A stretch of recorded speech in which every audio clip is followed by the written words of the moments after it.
សួស្តីកូនកូនថ្ងៃនេះអ្នកគ្រូនឹងនាំកូនកូនមករៀបអក្សរអង់គ្លេសជាមួយអ្នកគ្រូទាំងអស់គ្នា A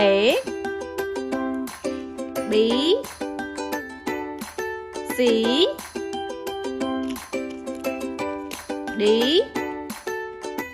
E F G H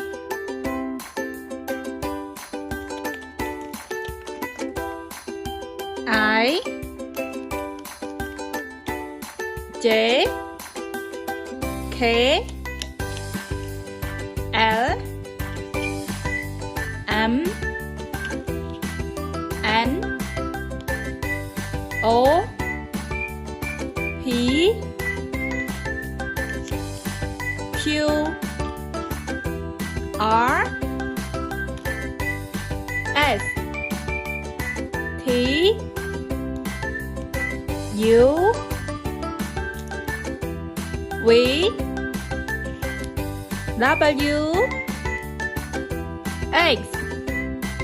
Y Z សួស្តីកូនកូនថ្ងៃនេះអ្នកគ្រូនឹងនាំកូនកូនមករៀបអក្សរអង់គ្លេសជាមួយអ្នកគ្រូទាំងអស់គ្នា A B C D E F G H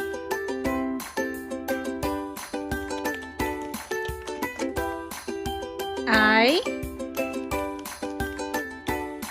J K L M N O P Q R S T U V W